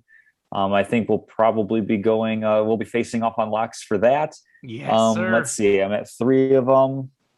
Falcons Patriots under 47.5 on Thursday night. Decent chance no Cordero Patterson for the Falcons on the short week. Possibly no Damian Harris for the Patriots, who is in concussion protocol. So that just kind of screams fewer offensive weapons. I don't think we're going to see as much efficiency. Plus, the Patriots defense has been absolutely outstanding this season. So give me under 47.5 on that. And then I wasn't really sure where to go with the last one. I just took 49ers -6.5 on the road at Jacksonville. 49ers showed up the LA Rams pretty well on Sunday night, but this has been a crazy season. Jacksonville winning 9-6 over the Bills a week or 2 ago, but I'll go ahead and take the 49ers on the road in this one. Yeah, so you picked a lot of teams and games that I would just stay away because, for me, okay. So the Bengals and Raiders to me are two. And again, every team is inconsistent this season. Everything is wide open. But I look at the way those 2 teams have played in stretches. It's just wildly different. I would agree with you for the record. I would pick the Bengals, but it's that's a game that I'm probably going to stay away from when it comes to my personal betting. What was your second one that you picked? That was Seahawks and Cardinals. Yeah, same deal. For that, it worries me because I'm not sure how healthy Russell Wilson is after that last game. Seattle looked terrible, but then again, I don't know who's going to play for the Cardinals. I absolutely get your point. Rest them as much as I'm they double can. gambling on that one. Right. Pretty but much. At the same time, though, if you're the Cardinals, it's you got to win these games if you want to get the number 1 overall seed. You have already lost a tiebreaker to the Packers. Mm-hmm. So they essentially would be 2 games back in the race for the 1 seed in the NFC. So I could also argue that they can sense that it's urgency, and they say that there is a bye week. So maybe we'll take a risk. They don't have some extra time afterwards. So really unsure about that line. I definitely will. If I bet it, it'll be closer to game time. But sure. As far as the Cowboys and Chiefs, yeah, that one could go either way. But again, that's kind of 2 teams I don't really trust either, the Cowboys or Chiefs. And that's kind of like the story of these locks. It's like, who do you trust in the NFL? I have no idea. But I'll get you who Drew trusts first before I get into my picks. So first off, Drew, as is customary, bets 1 English Premier League soccer under for the week, which was Norwich City, Southampton under 2.5 goals. And then Drew's got 4 NFL picks. He's got the Bears. I got it on the phone, his text. Bears plus 6.5 versus Baltimore. Bears, Baltimore under 45.5 points. Saints plus 1.5 at the Eagles. And the Washington football team plus 3.5 at Carolina. Again, like, I look at Bears, Baltimore, Saints, Eagles, Washington, Carolina. I mean, it's like there's no team in the NFL I can really trust at this point. Like, it's wild. So I'm going to pull up DraftKings, make sure that my odds are still the same before I make my picks. So here we go. Why my phone is not wanting to load right now. Here we go. NFL football. All right. So what I'm starting off with, and this line has moved against my favor, but I'll change it to what I've got it because I use DraftKings. I like the Patriots -7 at the Falcons. The Patriots have been the one team that has consistently won for me. I can say that about no other team in the NFL that I've bet on this season that's been good. I feel like the Patriots have to be at least 4-0, 3-0, 4-1 in all the games I bet on them. In fact, I bet against them against the Cowboys. So like maybe they're 3-0 when I bet for them, and then they lost when I bet against them. So pretty much like any game that features the Patriots this season has gone really well for me. So, and maybe that means that this week I'm due to lose. So maybe that's the case, but I'm trusting the Patriots. I like the Patriots -7 at the Falcons. The Patriots have won 4 straight. 54-13 over the Jets is one of those wins. 45-7 this past week over the Browns. They're blowing teams out. The Falcons just got blown out 43-3 versus the Cowboys. Calvin Ridley is out for Atlanta due to mental health reasons. Their number 1 receiver, Cordell Patterson, I guess is hurt.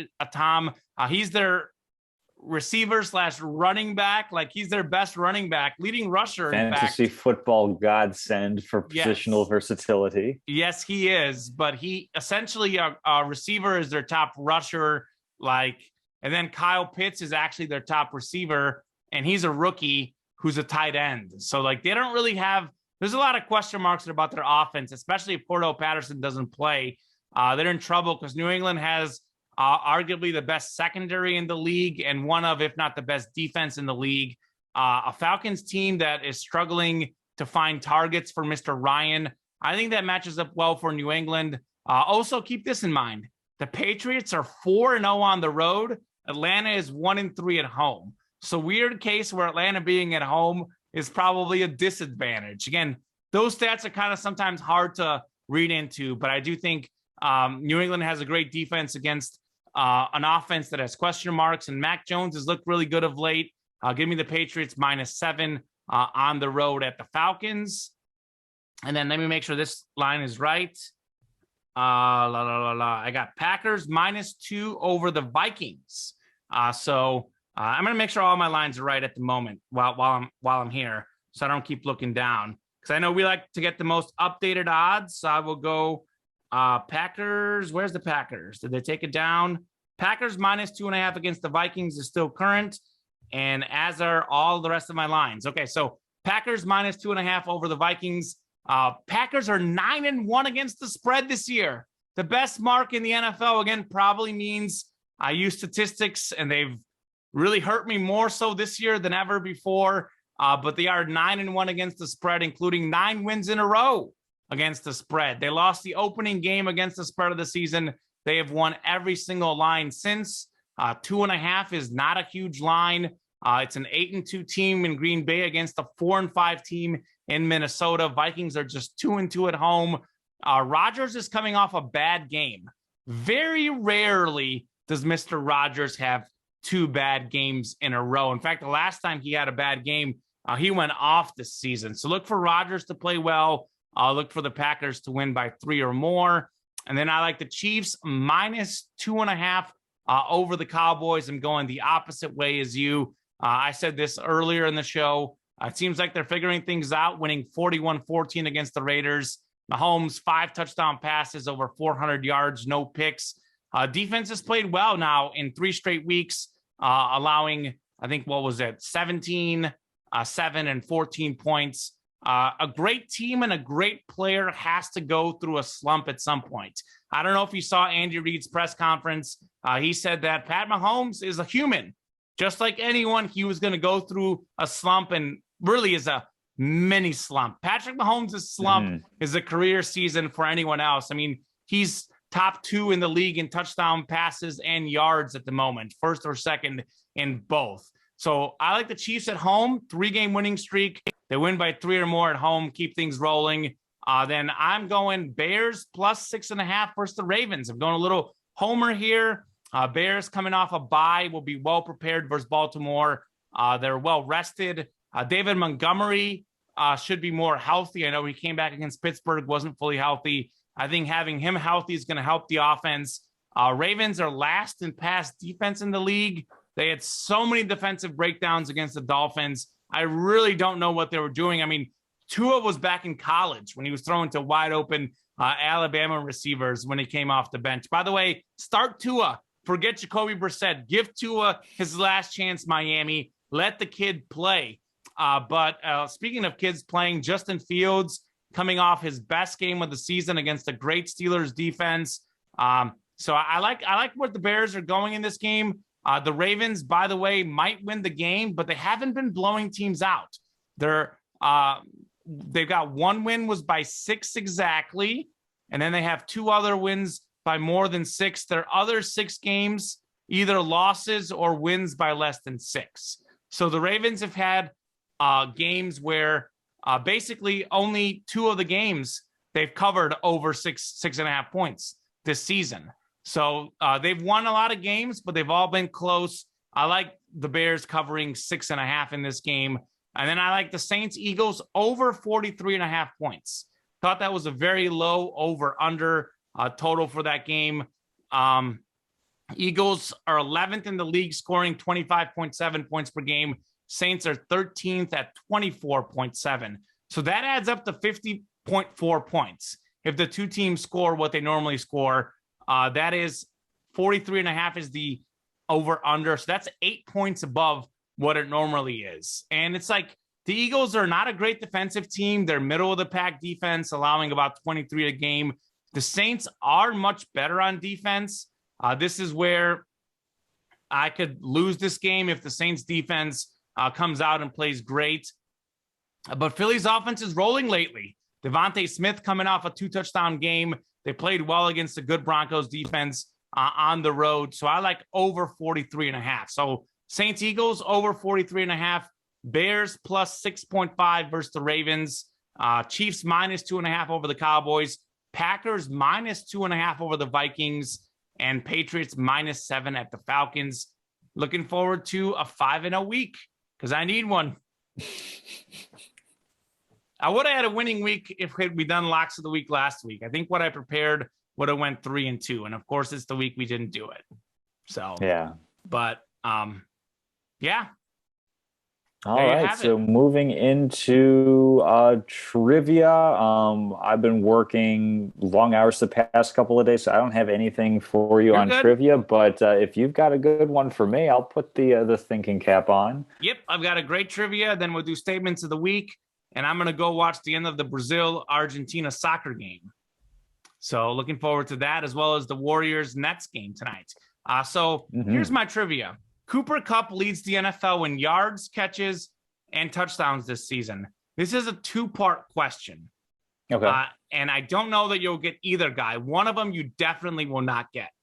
Mm. But so my question is, when was the last time a receiver led the NFL in touchdowns, yards, and catches? And the reason why it's a two-part question is because the last time someone technically led it, he was tied in at least one of the categories. So I want the guy who was tied in a category. So he led the league in all three, but there was one or two of them where he was tied. And then I want the guy who was the outright leader, no ties, led in catches, receiving yards, and touchdowns.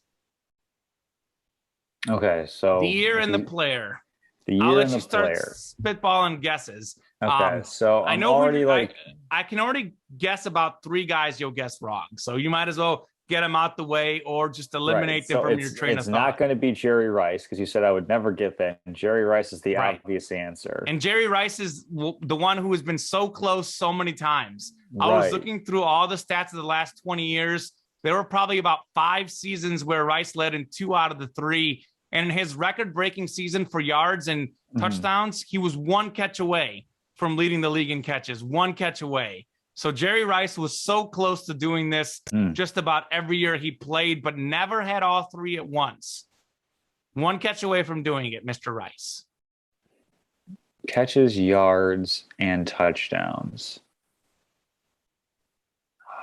I'll say this. I'll give you a clue because I know a few of your guesses coming, so I can maybe eliminate a few things. Neither of these guys. So I'll give you 2 clues. So this has been done twice since 1992. I didn't go further back. It's been done twice since 1992. Okay, that eliminates some of the older guys I was going to try to guess at. Okay, so since 1992. Well, and this is the last time. So like I also have been very busy at work, and I was just curious. So I didn't go through 50s or 40s or 60s. Okay. I could have done that, and maybe I should have. Maybe I'll do that after the show. But I was more looking for last time. Since 92, it's been done 2 times, and both guys that did it, I would say, are not all-time great receivers. They are both very good receivers, but neither guy had sort of like a prolonged career in terms of success. One guy is a guy who got hurt early, more of the old school guy. Had he played longer, I think he might have been one of the all-time greats, but an injury slowed him down. And the other guy is a guy who was always very good, but had 3 to 4 years where he was definitely better than the rest of his career. Okay. So, I mean, he might not qualify for your last stipulation, but is Marvin Harrison one of them? Marvin Harrison is not one of them. Okay. So Marvin Harrison also, by the way, was very close to doing this several times. Marvin Harrison actually might be the most underrated receiver ever. He had a lot of seasons where he led the league in both yards and catches, several. And and many of them he was 2nd or 3rd in touchdowns. Harrison was lacking the touchdowns. He would be probably the closest besides Jerry Rice to having done this multiple times. Right. So those are the 2 kind of like obvious ones. I'm trying to think. So not obvious, so like not Randy Moss, not Terrell Owens. I don't know, maybe somebody like Peerless Price, maybe Nope. Eric Moulds. Nope. David Boston. Nope. You gotta go. So you gotta go a little more old school. One of the old school guys was basically like retiring when we were kids. So it's a guy that you didn't really watch playing. Like the guy in 1992 was one of them. So it's not a guy you grew up watching. The other guy you definitely watched.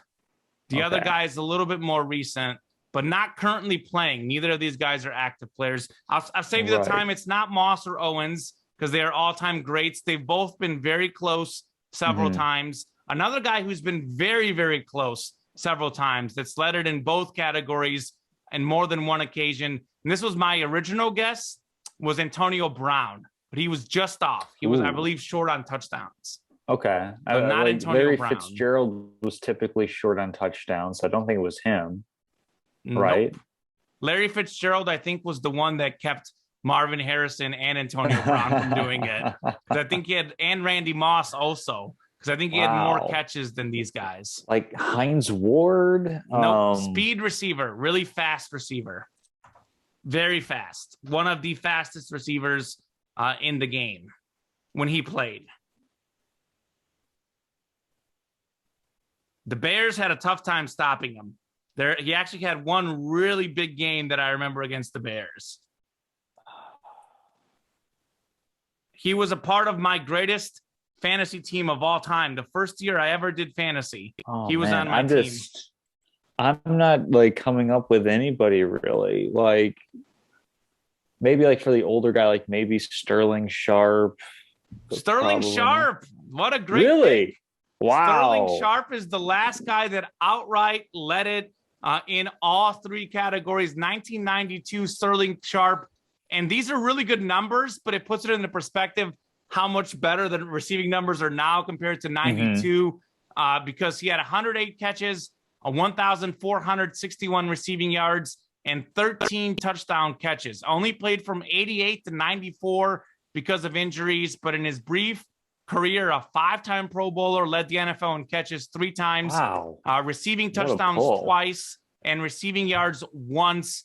He was literally one of the most underrated players of all time, and it's because he only played the 6 seasons. And he's the one that kept Jerry Rice from doing it on 3 different occasions, because the 3 years he led the league in catches, Rice was like pretty much a bunch of seasons in a row, Rice had the most yards and most touchdowns, but he didn't have as many catches as Sterling Sharp. So Sterling Sharp is that answer. The only reason I know that name is because when I was a kid, I had a deck of playing cards, 52 aces, spades, hearts, all that. Sure. And they had like NFL players on them. Sure. And so there were like some like kind of old names like Jay Novacek, tight end from the Dallas Cowboys, and Sterling Sharp was one of them. So like when you said like that era, it's just like, okay, like maybe it's him. Like that's the only reason I was able to pull that name. As far as the guy in your fantasy team, speed guy, I'm just not able to come up with something. Who was it? He had an incredible outlier season. I'll tell you this. I'm looking at his numbers right now on my phone while I'm looking down. He had 12 touchdowns that year, which is actually a very low total to lead the NFL in touchdowns. Wow. He very good career, but he had never scored double-digit touchdowns. He went over 1,000 yards 1, 2, 3, 4, 5, 6, 7, 8 times. So he did have a lot of yards, 8 times over 1,000 yards. But his 1563 that season was a career high. Went over 100 catches just once, again a career high.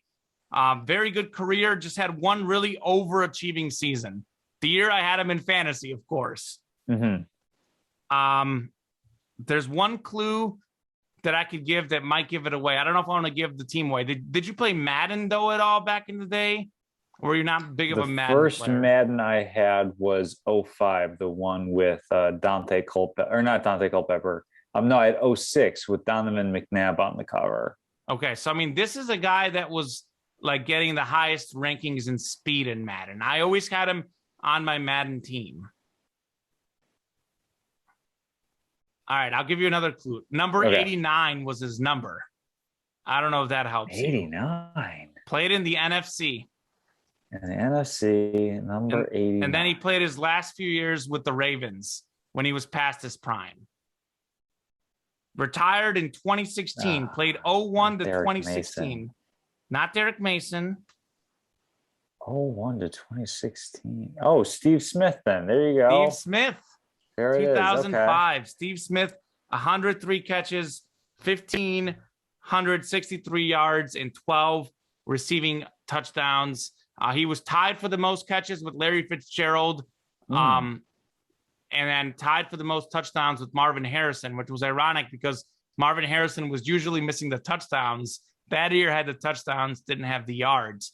Marvin Harrison had an insane amount of catches at one point. He was leading the league in catches so many years in a row. But yeah. Playing with Peyton Manning will do that for you. Absolutely. So yeah, Cooper, but he had like a lot of catches. Like he had more catches than guys get now. Like I think he has the record for most catches in a season. Marvin Harrison does. Wow.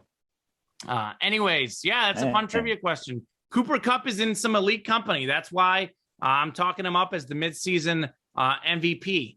He's in the top 10 all time this season in both yards, catches, and touchdowns. He is among the best in NFL history in all three statistics. So, well, I kind of hope that he continues that, because it would be definitely really cool to have a wide receiver MVP at some point, and the way that offenses are going kind of away from that Jerry Rice, where like you still have number one receivers, but he doesn't strike as like a true number one receiver. He's more of like a system receiver, if that makes sense. It'd still be cool to have him. I think Matthew Stafford just really likes him.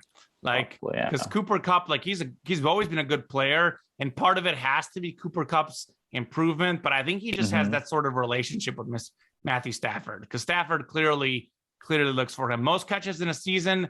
Michael Thomas in 2019 had 149 catches. He only had 9 receiving touchdowns. That's what kept him from not getting it. 143 for Marvin Harrison in 2002. And then 2015, Antonio Brown had 136. So Julio Jones also 136 in 2015. So pretty crazy stuff. But yeah, that's it for trivia. Statements of the week. I'll let you lead us off. Mine will be short and sweet, but very passionate. Absolutely. Well, mine also might be short and sweet, although I might wax a little poetic or a little angry on it. I absolutely positively hate that the NFL doesn't have transparency or much accountability on in-game penalties and then larger league punishment as a whole. As a Bears fan, this is a particularly striking issue. Terrible. In how they lost the game against the Pittsburgh Steelers. Basically, no respect given from the officiating crew to the Chicago Bears. There was a late QB, roughing the QB hit on Justin Fields. There was a chop block penalty that wasn't correctly enforced or called that ended up taking a touchdown off the board. And of course, at the end of the game, the taunting call. I mean, I've already spoken earlier, in an earlier show about how I feel about the taunting rule. And Cassius Marsh, sacks Ben Roethlisberger, runs kind of sort of toward the opposing sideline, stares at them, but no wild gesticulative gestures, no cuss words or anything like that, as he's staring at the sideline of the team that cut him just a few weeks prior.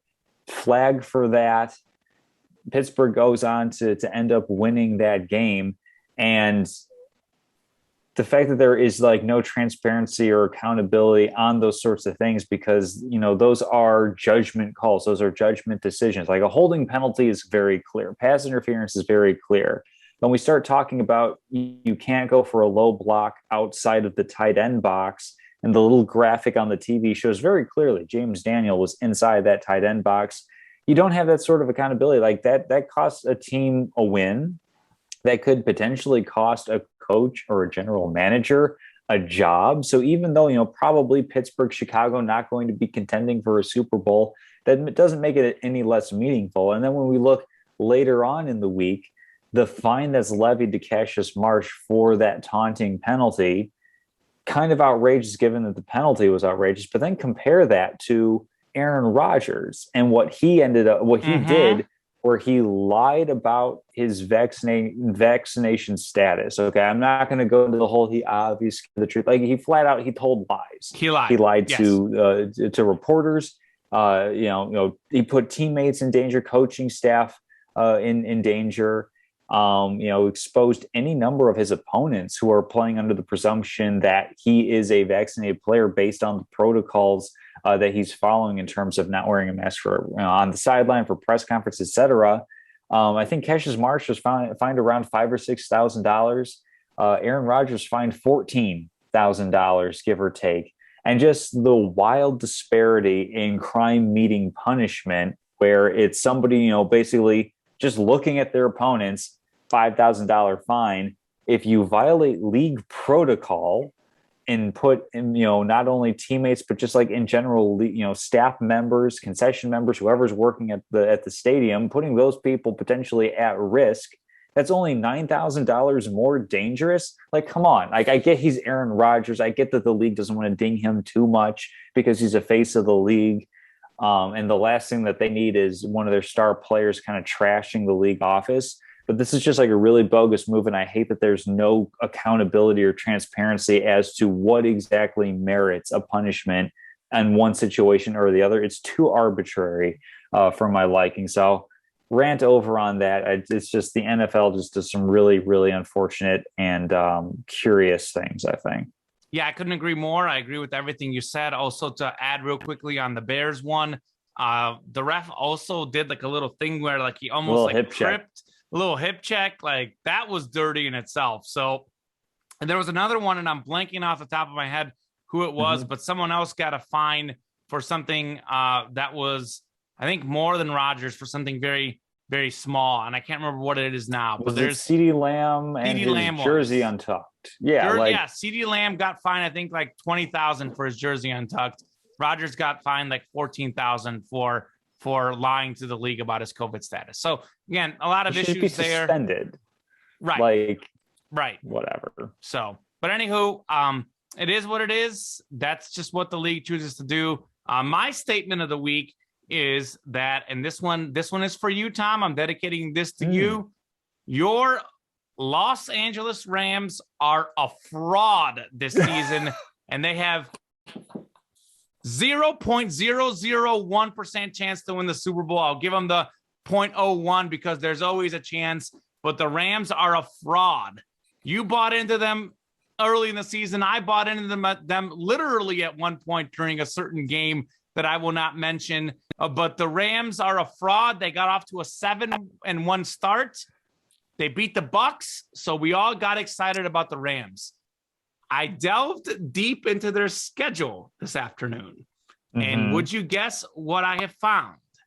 So teams they've beaten this season, they beat the Lions and the Texans, who have combined for one win amongst themselves. The two worst teams in the league, and one tie.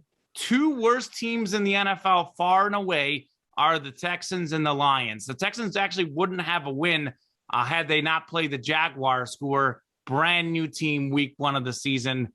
Although I suppose if Tyrod Taylor was quarterbacking, maybe they get 2 wins, but I don't know. Probably the two worst teams in the NFL in the Lions and Texans.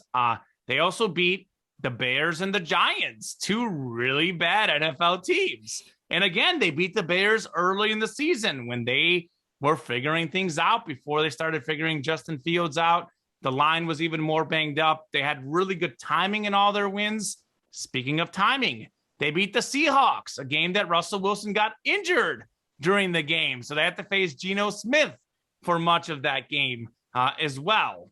And then, of course, they beat the Colts, who were 0-3 to start the season. The Colts are 5-5 now. They're better, but the Colts were miserable early in the season. They beat them by 3, by the way, so they barely beat them. So the Colts are their second best win at 5-5. They were defeated at the time, no wins when they played them. They have one win against a team above 500 this season, and it's the Bucs. And the Bucs are a talented team, but the Bucs are prone to losses. They lost against the Washington football team. The last couple of weeks when the Rams have gone up against the good team, guess what? They lost 28-16 against the Titans. They got a late score in that game, too. It was a 3-score game for most of the game. And then they lose by 3 scores to the Niners, 31-10. Again, they got a late field goal there that made it even closer.